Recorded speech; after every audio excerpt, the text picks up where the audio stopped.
এইটা আমার ওই মেয়েরা টাকা জমা রাখবে, তো ওই মাটির ব্যাংক আছে না, তো মাটির ব্যাংক তো সানের মধ্যে পড়লে ভেঙে যাবে, আবার ওই টাকা বাইর করা যায়, আবার প্লাস্টিকের যে ব্যাংক গুলো বাজারে আছে ওগুলো তো ব্লেড দিয়ে কাটা যায়। তাই দীর্ঘমেয়াদী একটা টেকসই জিনিস, যাতে মানে দীর্ঘদিনের টাকাটা যাতে যাতে নষ্ট না হয়, এটা খুব ভালো জিনিস, এই স্টিলের জিনিস তো এই জন্য এটা ওই ব্যাংক বানাই নিলাম এনার কাছ থেকে। হ্যাঁ, কল্পনা করছি, মনে মনে কল্পনা করছি, তাও ওনাকে আসি বললাম, তা উনি সঙ্গে সঙ্গে বুঝে ফেলছে। তাই যেমন এখানে সিদ্দিকটা করে দিছে, এমন ভাবে করে দিছে যে টাকাটা ঢুকবে, কিন্তু কখনো ওই কাঠি দিয়ে বা ঝাড়ুর কাঠি দিয়ে আঠা দিয়ে টান দিলে বাইর হওয়ার কোনো উপায় নাই, মানে শুধু পকেট, মানে পকেট মানে এক ঢুকে, কিন্তু বাইর হওয়ার কোনো উপায় নেই।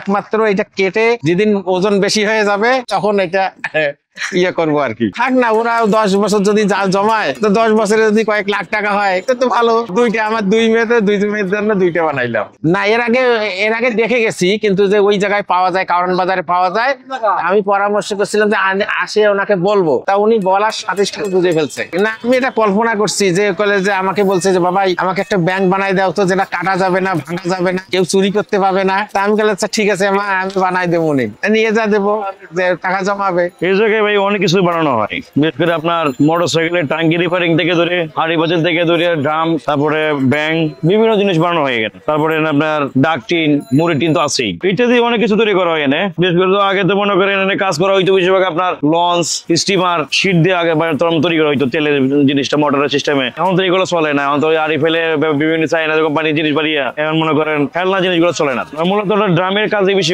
করা হয়, টিন দিয়ে। বিশেষ করে এটার মধ্যে আপনার মুড়ি টিন বানানো হয়, প্লাস তারপরে আপনার অনেকে তেল বিক্রি করে দোকানে, হাফ ডাকনা ফুল ডাকনা তেল বিক্রির জন্য ডাকনা বানানো হয়। তারপরে আপনার গ্লাস সিস্টেম দিয়ে আপনার পেটিস, তারপর চানাচুর ইত্যাদি মুড়ি, হলুদ মরিচ এগুলো রাখে, ওটা নাকি দোকান আছে না, গ্লাস দিয়ে আবার টিন দিয়ে বানানো হয়, মুখ দিয়া এটা ওরা রাখে মালামাল। হ্যাঁ, গরম থাকে জিনিসটা, গরমের দিন গরম থাকে, আর শীতকালে মনে হয় ঠান্ডা হয় না। আর প্লাস্টিক তো মনে করেন ঠান্ডা হয়ে যায়, আবার গ্রানও হয়, অনেক সময় দুর্গন্ধ হয়ে যায়। আগ্রহ বলতে কি, আগে তো চলতো অনেক, এখন প্রজন্মে যারা আছে নতুন, এরা তো মনে ডিজিটাল মানুষ, এরা প্লাস্টিকই ব্যবহার বেশি করে। আবার যারা মনে করেন বুঝে যে প্লাস্টিকের সমস্যা, এরা তো ঠিকই আবার সেটা জিনিসের মধ্যে রাখে। টিনের আপনার বানাইতে গেলে, আপনার মুড়ির জন্য বানাইতে গেলে আপনার 100 টাকা 50 টাকা মজুরি পরিবর্তমানে হন, আর আপনার বিক্রি করা হয় 150 60 টাকা। আর যদি শীট দিয়ে বানানো হয় টিন, তাহলে আপনার 400 টাকা 500 টাকা বিক্রি করা হয়। আমাদের কাছে না আসছে মনে করেন সব জায়গায় আপনার বড় বড় কারখানায়, এরা নিয়ে আবার মনে করেন গলাইয়া আবার লোহা বা শীট তৈরি করতো।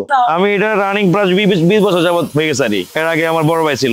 মুড়ির বানাইতে গেলে 10-15 মিনিট সময় লাগে, আর শীত দিয়ে বানাইতে গেলে আপনার 1 থেকে 2 ঘন্টা সময় লাগে। আগে তৈরি করতো আপনার ছোট ছোট ডিব্বা দিয়া বা আপনার ডানো ডিব্বা দিয়া এগুলো তৈরি করতো। তারপরে দেখছে যে না, ব্যাংক এর মধ্যে দেখা যায় অনেক টাকা আশা রাখে দিলে, 10-20 টাকা রাখে দিলে অনেক টাকা হয়ে যায়। এই জন্য বিশেষ করে লং টাইমের লাগে রাখার লাগে টিন দিয়ে ব্যবহার করে। আর আগেও নিচ্ছে টিনে দিয়া, বিশেষ করে বড় বড় ব্যবসায়ীরাই নিচ্ছে আগে, এখন তো সাধারণ মানুষও কম বেশি নিয়ে যায়। এটা চলে, এটা আগের থেকে চলছে, এখন একটু চলে আলহামদুলিল্লাহ ভালোই। আর এখন ব্যাংকটা চলতেছে বেশি, এখন ব্যাংকের যে কিছু কিছু কর্মকর্তার মানে লেনদেন সমস্যার কারণে এখন ব্যাংকের মধ্যে এবং ডিব্বার মধ্যে টিনের মধ্যে ব্যাংক বানায় নিয়ে অনেকেই টাকা রাখার লাগিয়ে নিতে চাই। আগের তুলনায় এখন ব্যাংক বেশি হইতেছে।